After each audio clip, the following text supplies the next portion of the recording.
हम शुरू करने जा रहे हैं कक्षा 7 का विज्ञान विषय का अध्याय 3 रेशों से वस्त्र तक। इस पाठ में हम समझेंगे जानतव रेशे ऊन और रेशम के बारे में कि किस तरह से ये रेशे जंतुओं से प्राप्त किए जाते हैं और फिर इन्हें ऊन अथवा रेशम के रूप में संसाधित किया जाता है। इसी के साथ साथ हम भेड़ पालन को और रेशम कीट पालन को भी समझेंगे। तो चलिए शुरू करते हैं।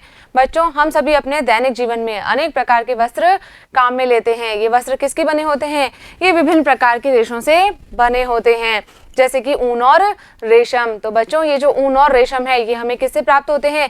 ये हमें जंतुओं से प्राप्त होते हैं, यानी कि अलग अलग जंतुओं से हम क्या कर रहे हैं? इन रेशों को प्राप्त कर रहे हैं और फिर इन्हें ऊन और रेशम के रूप में संसाधित करते हैं। तो बच्चों, ये जो ऊन और रेशम है ये जानतव रेशे कहलाते हैं। क्या होते हैं जानतव रेशे?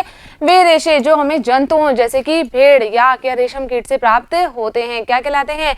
जानतव रेशे कहलाते हैं। कौन कौन से हैं? जैसे कि ऊन और रेशम। तो सबसे पहले बच्चों हम समझेंगे ऊन के बारे में। ऊन हमें किससे प्राप्त होती है? ये प्राप्त होती है भेड़, बकरी, यांक आदि जंतुओं से। तो जो जंतु ऊन प्रदान करते हैं उनके शरीर पर क्या होते हैं? बालों का घना आवरण होता है। ये जो घना आवरण है ये क्या करता है? इनके शरीर की सुरक्षा भी करता है। ऐसा नहीं है कि ये बाल सिर्फ हमारे लिए ही उपयोगी हैं, ये इन जंतुओं के लिए भी उपयोगी होते हैं। इनके जो शरीर पर घना आवरण है बालों का, उसके अंदर वायु भर जाती है और आप सभी जानते हैं वायु कैसी होती है? ऊष्मा की कुचालक होती है। यानी कि क्या होगा? ये जो बाल हैं ये जंतुओं के शरीर को गर्म रखते हैं, सर्दियों में इनके अत्यधिक शीत से सुरक्षा करते हैं। बच्चों, जो भेड़ की रोएदार त्वचा होती है इस पर 2 प्रकार के रेशे होते हैं। कौन कौन से होते हैं? एक होते हैं डाढ़ी के रूखे बाल, जो इस तरफ होंगे वो कैसे बाल होंगे? इसके रूखे कड़क बाल होते हैं। जबकि दूसरे जो हैं त्वचा के निकट वाले बाल, ये तंतु रूपी मुलायम बाल होते हैं। इसके शरीर पर जो त्वचा पर बाल हैं ये कैसे होते हैं? तंतु रूपी मुलायम बाल होते हैं। और इन तंतु रूपी मुलायम बालों से ही हम क्या बनाते हैं? ऊन बनाते हैं। अब बच्चों, ऐसा नहीं है कि भेड़ों की सभी नस्लों पर ऐसे मुलायम बाल पाए जाते हैं, केवल कुछ नस्लें जो होती हैं उन पर ही ये तंतु रूपी मुलायम बाल होते हैं। तो इसीलिए हम क्या करते हैं? इनके जनकों का चयन हम विशेष रूप से ऐसी भेड़ों को जन्म देने के लिए करते हैं जिनके शरीर पर ये मुलायम बाल उपस्थित हो। तो जनन की है जो प्रक्रिया है यह कहलाती है बच्चों वर्णात्मक प्रजनन। क्या होता है वर्णात्मक प्रजनन? कि तंतु रूपी मुलायम बालों जैसे विशेष गुणयुक्त भेड़ें उत्पन्न करने के लिए ऐसे जनकों का चयन किया जाता है जिनसे क्या हो? ऐसी भेड़ें उत्पन्न हो जिनसे हमें तंतु रूपी मुलायम बाल प्राप्त हो पाए। तो यह प्रक्रिया क्या कहलाती है? वर्णात्मक प्रजनन कहलाती है। चलिए आगे बढ़ते हैं। आगे बच्चों हम बात कर रहे हैं ऊन प्रदान करने वाले जंतुओं के बारे में, यानी कि कौन कौन से जंतुओं से हमें ऊन प्राप्त होती है। तो अभी हमने सबसे पहले किसके बारे में समझा कि भेड़ से हमें ऊन प्राप्त होती है। इसके अलावा बच्चों यांक के द्वारा भी ऊन प्राप्त होती है और यह ऊन तिब्बत और लद्दाख में प्रचलित होती है। बच्चों, जो यांक है उसके शरीर पर भी बालों का ऐसा घना आवरण पाया जाता है जिसे क्या किया जाएगा? इन बालों को उतार कर ऊन के रूप में संसाधित कर लिया जाता है। नेक्स्ट है बच्चों बकरी। जो अंगोरा नस्ल की बकरी है उससे हम अंगोरा ऊन प्राप्त करते हैं। कहाँ मिलती है ये जम्मू और कश्मीर के पहाड़ी क्षेत्रों में पाई जाती है। जो कश्मीरी बकरी होती है इसके शरीर पर मुलायम बाल होते हैं और इन बालों का उपयोग शॉल बनाने में किया जाता है। यानी कि इस मुलायम बाल से जो है मुलायम शॉल बनाई जाती है, उन्हें कहते हैं बच्चों पश्मीना शॉल। इस तरह से जो बकरी होती है उसके शरीर पर भी क्या है? बालों का सघन आवरण होता है और इससे भी हम ऊन प्राप्त करते हैं। नेक्स्ट है बच्चों ऊंट। इस तरह का जो ऊंट है इसके भी शरीर पर जो बाल हैं उनसे हम क्या कर रहे हैं? उनका निर्माण करते हैं। और इसी के अलावा दक्षिणी अमेरिका में पाए जाने वाले लामा और एल्पैका जंतुओं के शरीर से भी क्या करते हैं? इन रेशों को अलग कर लिया जाता है और बाद में इन्हें ऊन के रूप में संसाधित कर लिया जाता है। तो बच्चों क्या किया जाएगा?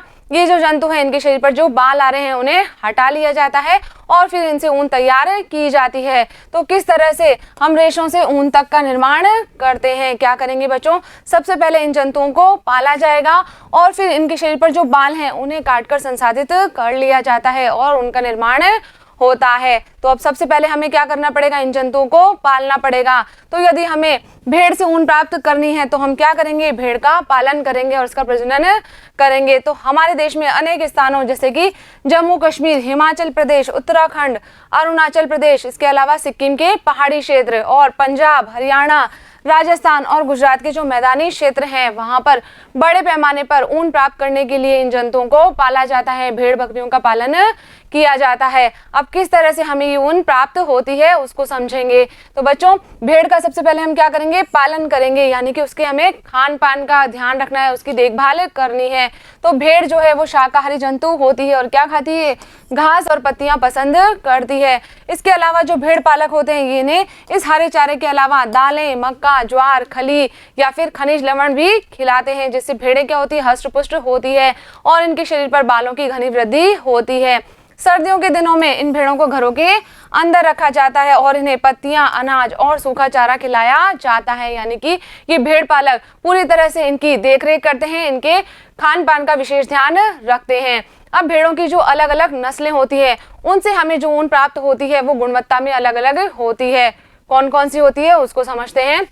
तो बच्चों, जो लोही भेड़ है इससे हमें अच्छी गुणवत्ता की ऊन प्राप्त होती है और ये कहाँ मिलती है, राजस्थान और पंजाब में पाई जाती है।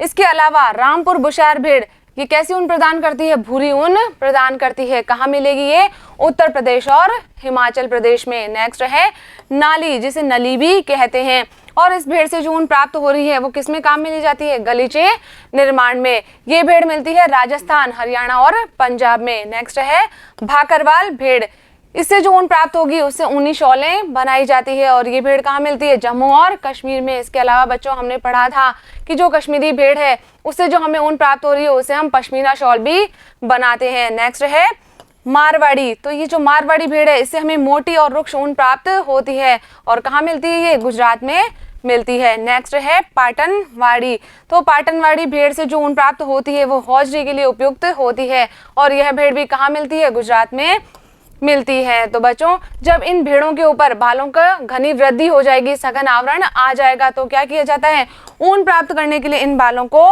काट लिया जाता है और फिर क्या किया जाएगा, इन्हें आगे संसाधित किया जाता है। उसको समझते हैं। तो बच्चों, जो हम स्वेटर और शॉल बनाने के लिए ऊन उपयोग में लेते हैं वो हमें सीधे ही जंतुओं से इस रूप में प्राप्त नहीं होती है। उसके लिए इन रेशों को एक लंबी प्रक्रिया से होकर गुजरना पड़ता है। कौन कौन सी प्रक्रिया काम में ली जाती है, सबसे पहले क्या किया जाएगा, उनकी कटाई की जाएगी, उसके बाद में इसका अभिमार्जन किया जाता है, फिर इसमें से छटाई की जाती है। जो छोटे रेशे हैं उन्हें बर कहते हैं और उनको छांट कर अलग कर दिया जाता है। उसके बाद में क्या करेंगे, हम इन रेशों की रंगाई करेंगे, अलग अलग रंगों में इन्हें रंगा जाता है और फिर उसके बाद में इन्हें धागों के रूप में लपेट लिया जाता है, जिस प्रक्रिया को रीलिंग कहते हैं। अब एक एक करके हम इन चरणों को अच्छे से समझेंगे। तो बच्चों, सबसे पहले चरण में क्या किया जाएगा, भेड़ के बालों को मशीन की सहायता से काटा जाता है, यानी कि शरीर से त्वचा की एक पतली परत के साथ में उतार लिया जाता है। यह प्रक्रिया क्या कहलाती है, उनकी कटाई कहलाती है।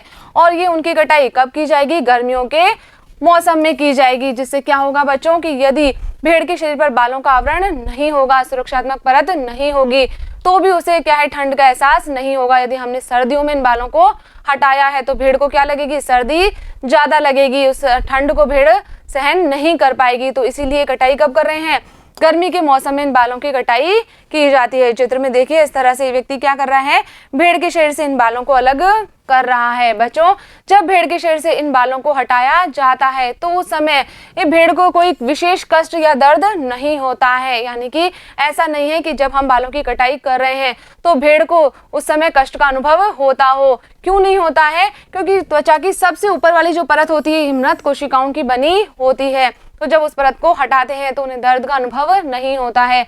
और इसके अलावा थोड़े ही दिनों में जो बाल हैं ये वापस से भेड़ के शरीर पर उगाते हैं। अब जब हमने इन रेशों की कटाई कर ली तो हमारा दूसरा चरण प्रारंभ हो जाएगा। कौन सा होता है दूसरा चरण, दूसरा चरण होता है बच्चों अभिमार्जन का। इसमें क्या किया जाता है, जो काटे गए बाल हैं उन्हें टंकियों में डालकर अच्छी तरह से धोया जाता है, जिससे उनमें उपस्थित जो चिकनाई है, धूल है या गर्द है वो अलग हो जाती है, यानी कि इन रेशों की सफाई की जाती है। इस तरह से इन्हें बड़ी बड़ी टंकियों में डालकर धोया जाता है। तो यह प्रक्रिया क्या कहलाती है, अभिमार्जन कहलाती है। और आजकल ये अभिमार्जन की प्रक्रिया इस तरह से मशीनों के द्वारा भी की जाती है, यानी कि ये हाथ से भी की जा सकती है और मशीनों के द्वारा भी की जा सकती है। अब बच्चों अगला चरण प्रारंभ होगा। अगला चरण होता है छटाई का इसमें क्या किया जाता है, अभिमार्जन के बाद में हम छटाई करते हैं और जो रोमिल यानी कि रोएदार बाल हैं उन्हें छांटकर अलग कर लिया जाता है। उसके बाद में इन्हें कारखानों में भेज दिया जाता है। फिर क्या होगा, यहाँ पर इनको गठन के आधार पर इन बालों को पृथक कर लिया जाता है। बच्चों, ये जो छटाई करने वाले मजदूर होते हैं कभी कभी ये एंथ्रेक्स नामक जीवाणु से ग्रसित हो जाते हैं, उससे संक्रमित हो जाते हैं और इन्हें घातक रक्त रोग हो जाता है जिसे सॉटर्स रोग कहते हैं। यानी कि इन कारखानों में जो मजदूर कार्य कर रहे हैं ये अपने रोजगार के लिए ऐसे जोखिमों को झेलते हैं, इसे क्या कहते हैं, व्यावसायिक संकट कहते हैं। यानी कि ये जो संकट है या ये जोखिम है ये झेलना इनको आवश्यक है क्योंकि इनको रोजगार चाहिए होता है, तो इसीलिए हम क्या कह रहे हैं, इसे व्यावसायिक संकट कह रहे हैं। अब जब इन मजदूरों ने इन बालों की छटाई कर दी है तो क्या होगा, अगला चरण प्रारंभ हो जाएगा। अगले चरण में बालों को सुखाया जाता है और इनमें से छोटे छोटे कोमल और फूले हुए रेशों को छांटकर अलग कर लिया जाता है। इन रेशों को कहते हैं बच्चों बर, यानी कि इस प्रक्रिया में बर की छटाई की जाती है। उसके बाद में इनका वापस से अभिमार्जन किया जाएगा और फिर इन्हें सुखाया जाएगा। तो इस प्रक्रिया के बाद में जो उत्पाद हमें प्राप्त हो रहा है उसी का उपयोग हम धागों के रूप में काटने के लिए करते हैं। यानी कि अब क्या होगा, यहाँ पर अगला चरण प्रारंभ हो जाएगा।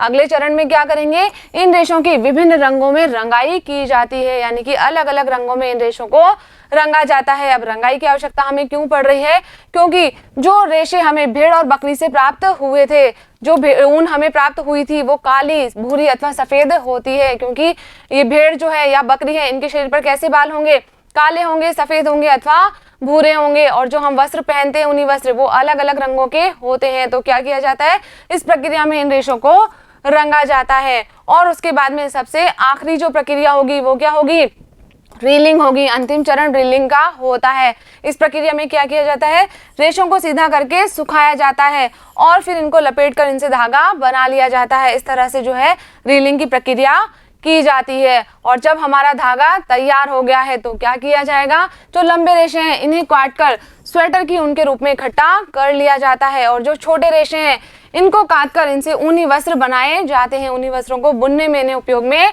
ले लिया जाता है। यानी कि सभी प्रकार के रेशों का यहाँ पर उपयोग कर लिया जाता है। तो बच्चों, यहाँ पर हमारा ये भाग कंप्लीट होता है। मुझे उम्मीद है कि इस वीडियो में हमने जो भी बातें की है वो आपने अच्छे से समझी होगी और अपनी कॉपी में नोट भी कर ली होगी। तो बच्चों, इस वीडियो पर आधारित मैं आपको 2 प्रश्न दे रही हूँ जिनके उत्तर आपको अपनी कॉपी में नोट करने हैं। पहला प्रश्न है, ऊन कौन कौन से जंतुओं द्वारा प्राप्त की जाती है, और दूसरा प्रश्न है, अभिमार्जन किसे कहते हैं। बच्चों, इन दोनों प्रश्नों के उत्तर समझकर आपको अपनी कॉपी में नोट करने हैं। मिलेंगे हम अगले वीडियो में इन दोनों प्रश्नों के उत्तर के साथ। तब तक आप पढ़ते रहिए, आगे बढ़ते रहिए।